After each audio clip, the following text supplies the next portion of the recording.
Do you like twerking? Do you like watching other people twerk? Well, then chances are you've heard about Cuties, Netflix's movie about 14-year-old girls who like to dance in ways that would make Cardi B blush. Uh, in case you've been living under a rock recently, you've probably heard about Cuties. It was a big controversy that Netflix basically acquired this movie at the Cannes Film Festival or Sundance Film Festival, and basically the marketing for it hypersexualized the stars of the movie, which are basically 14-year-old underage girls. And the initial poster showed them in like booty shorts and like exposed midriffs and all this other stuff, squatting and looking like girls twice their age in different types of suggested poses. And that caused a big outrage in the social media sphere because people basically were saying like, hey, sexualizing children is wrong. And Netflix apologized and walked back the poster, changed it up a bit, but they still released the movie. And if you've seen bits and pieces of the movie, you'll know that this is kind of uncomfortable material to be watching, especially considering that the girls performing in it are underage. And I haven't personally watched the full movie. I've watched clips of it, but from what I understand, it's actually like a movie with like a very good message at its core. However, the way it communicates that message is very uncomfortable, where they're basically exploiting these young girls in a way to communicate how it's bad to exploit young girls. It's like one of those weird catch-22 situations. But Netflix took a big hit on social media about this, where people who were outraged about them releasing this movie decided to cancel their Netflix accounts. And it was meant to send a message to Netflix, but unfortunately, it would seem that that message wasn't quite as well received as it should have been. And we'll get to that in 1 second, but real quick, I just want to encourage you guys to go over to saltynerdpodcast.com and subscribe to the Salty Nerd Podcast. We're a comedy podcast that kind of focuses on movies, TV shows, and pop culture entertainment. We talk about it in fun, salty, irreverent ways. So if you have a lot of time to kill, if you have long commutes or anything like that, where you basically need to listen to something, please consider checking us out. And even if you don't listen to a podcast, please go to saltynerdpodcast.com and subscribe to our podcast. We're trying to get our numbers up. We're a small podcast right now, but it's free. It takes 2 seconds, and if you're on an iPhone, it'll take you right to Apple iTunes, Apple Podcasts, so you can subscribe there. Or if you're on an Android phone, it'll take you to Spotify or Google Podcast, and you can subscribe there. Even if you don't listen to podcasts, just subscribing really means a lot to us and helps support the podcast so we can create more content for you guys to listen to on YouTube and in the podcasting sphere. So if you take 2 seconds to go to saltynerdpodcast.com, we'd really appreciate that.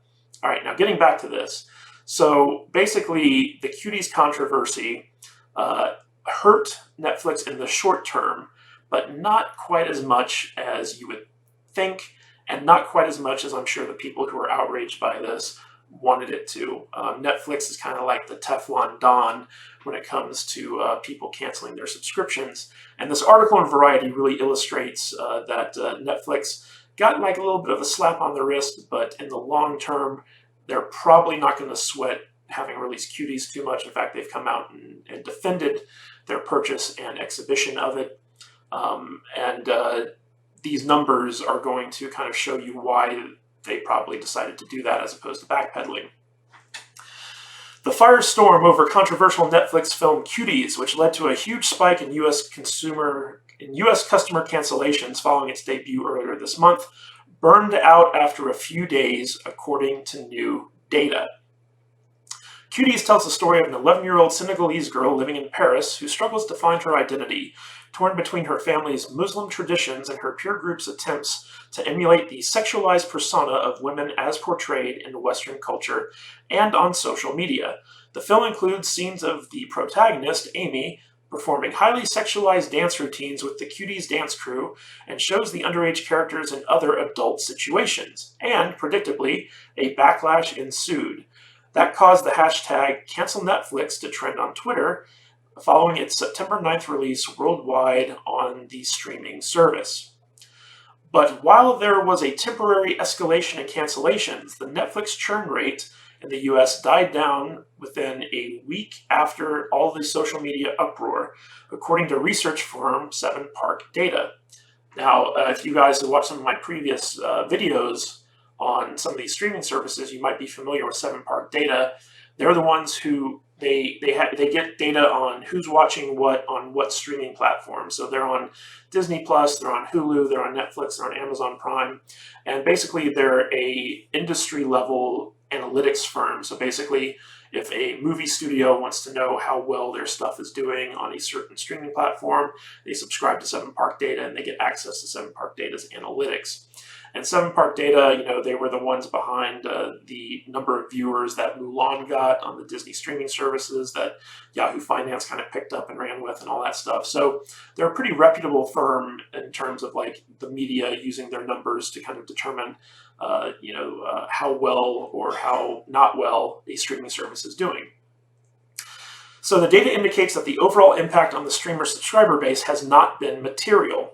In the days following Netflix's release of Cuties, account cancellations hit a peak of about 5 times the churn rate of January 1st, 2019. The A7Park Data and analysis found after about a week, by September 18th, the cancellations had subsided to previous levels per 7Park Data. As previously reported, data from research firm Yipit Data showed that Netflix cancellations on September 12th soared to about 8 times higher than the average daily rate in August 2020, which was a different baseline than what 7Park used. But regardless, there was a spike in cancellations on Netflix. It's just a question of how big that spike was. So it's got a ceiling of 8 and a floor of at least 5 in terms of like the Cuties effect, the Cuties response. So a lot of you are probably thinking like, what does that mean? And to unpack a little bit of this data, you can see, so this is 7Park's graph here, and you'll see that in January of last year, 2019, it's a little bit higher than 1 point. And I'm guessing that 1 point is kind of like 10%, because what churn rate is, it's the average number of people who unsubscribe from a service. So as long as subscription services are bringing in more people than they're losing, they're going to be profitable. So I'm guessing that 1 is like a 10% churn rate, 2 is like a 20% churn rate, something along those lines. It could even be 1% or 2%. The data doesn't really tell you that much here. But I guess the important is the level of magnitude. So what you need to understand is that Netflix has close to 200 million subscribers worldwide. Okay, I think the official number is somewhere around like 192, 193, something like that. So every month they're bringing in, a certain number of new subscribers, and they're losing a certain number of new subscribers. So what we can see here with 7Park's data is that the highest churn rate that they've gotten is up to 2 points. So that could be 2%, that could be 20%, I don't know. But up until the Cuties situation here, it spiked. It got up to 5%. Some would say as high as 8 times the average churn rate. So if Netflix every month is losing, like, let's say, I don't know, 100 subscribers, that 8 times the churn rate is 800 subscribers. So it could be as high as 8,000. I mean, like, who really knows, right? Unless like they tell us specifically what these numbers are, it's hard to guess. But the result is the same, is that they got this huge spike in people unsubscribing in protest over Cuties. And then it goes on to say that the next Netflix cancellations in the US were concentrated in central and southern parts of the country, and also over-indexed in Maine and Alaska, according to 7Park Data. So you can actually see here, which states were the most outraged by the Cuties controversy here in Netflix. So Alaska and Maine, you had a lot of people who were upset there. Had a lot of people in the middle of the country here, the flyover country with Texas, up here in Seattle, down here in the South.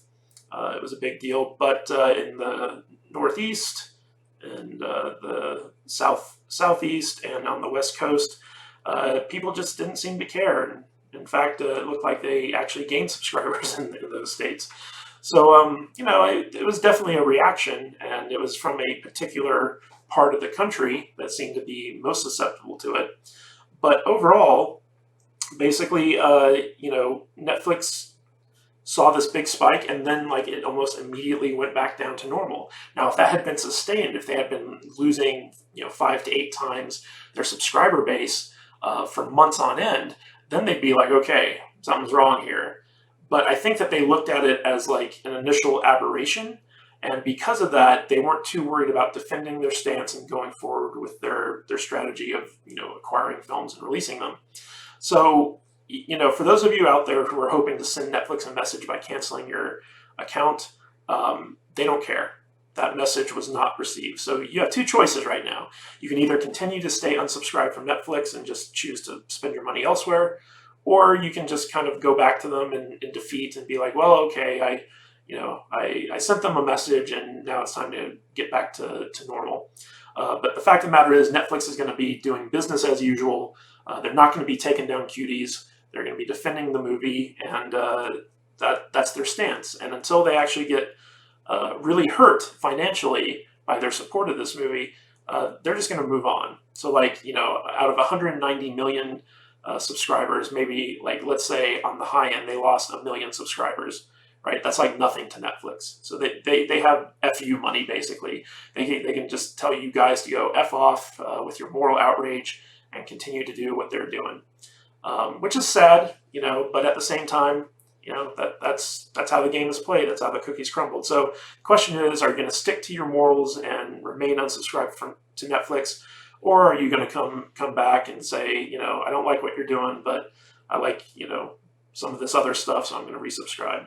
That's the real question here. And I hope you guys, just stay true to who you are and what your values are, and, make a decision that's right for you. I personally am still subscribed to Netflix, and I'm going to continue watching it, mostly for work, because at the Salty Nerd Podcast, we have to watch a lot of stuff. And, if I had to buy every movie I had to watch, I'd quickly be in the poorhouse.